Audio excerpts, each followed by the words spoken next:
So I finally got an RTX 3080 laptop into the studio, and it happens to be the MSI GE66. Look, this thing is clean. It's a clean looking laptop. It does have a bit of a gamer vibe to it with these chiseled edges on the back. It's titanium blue, which is like a black and silver, and it's fairly light. It's not ultrabook light where you place it in your backpack and it feels like you're carrying nothing to school, but it's light enough for a gaming laptop at 5.2 pounds. The one thing I do love though is the amount of I/O. There's tons of it on this laptop. On the back, you have your power connector, which is 230 watts, HDMI, RJ45, USB Type-C, mini DisplayPort, and then on the left-hand side, you have a USB port, Type-C, audio jack, and then on the right-hand side, 2 more USB ports and an SD card slot. Now there's no Thunderbolt 4 on this, obviously, since you have a RTX 3080 in here, but at least you get 2 USB Type-C ports. So the hinge on this guy is super stiff. No matter what position you put the display in, it will stay. You just can't lean the display all the way flat against the table.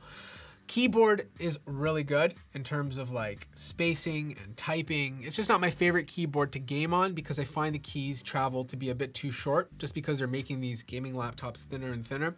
But overall, it's a pretty good keyboard. It is per key RGB, which means you can go into the SteelSeries software and change the color of each key individually. Touchpad is not big, and quite frankly, I don't really care. It's a gaming laptop, but it's very accurate. I was actually quite impressed using this. I didn't feel like I was using a gaming laptop touchpad. Now, if you're super into RGB, there is a huge strip on the front that you can customize to any color you want. Now, this display is stacked. 360 Hertz, 1080p, IPS. Pretty good color accuracy and screen brightness. It's good enough to do content creation on. But here's the thing. 300 Hertz is not worth it. Most of the games you play will not achieve 300 frames per second unless you're playing a really old title like CSGO, or you're nuking the settings where the visuals just look so bad. Now there's no 144 Hertz option, which I still think is the sweet spot, but there is 240. So save your money, get the 240 Hertz model instead. Now, as with every gaming laptop, the webcam is 720p and not that great. And on the sides, you have 2 speakers. Now, they're not bad, but they're not great. And once these fans kick on, you're just not gonna hear them.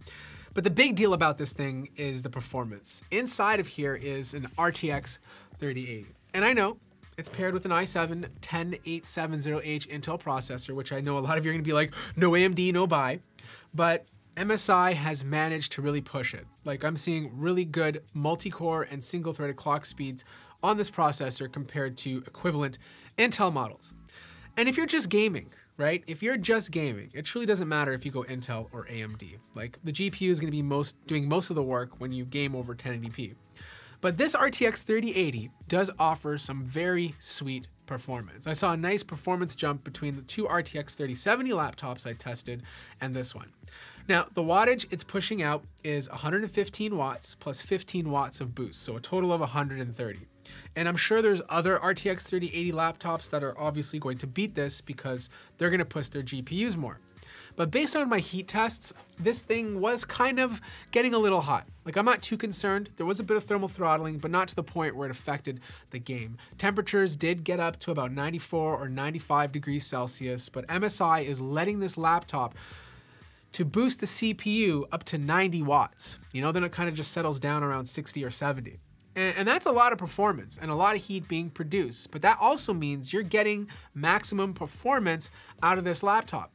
And look, if that bothers you, you can change the profile from its most powerful one, the extreme, down to something like balanced and get better thermals. Now, fan noise is loud. It's a gaming laptop after all, and this thing is pushing 50 decibels. So here's a quick look at the internals, tons of heat pipes and copper with 2 big fans to keep this thing cool as possible. You do have 2 slots for RAM, it's 3200 megahertz, upgradable to 64 gigabytes. 2 slots for storage. One is populated with a 1 terabyte NVMe SSD and a second one can be used to populate down the road.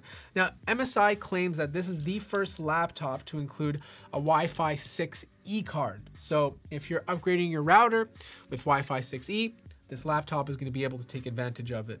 Now, this thing has a massive battery inside of here, 99 watt hours. And I was expecting to get some pretty good battery life, but I barely broke 2 hours of use before needing to charge. So what do you guys think of the RTX 3080 laptops that are coming out so far? I know there's tons of different versions of them because each one is going to be using a different amount of power.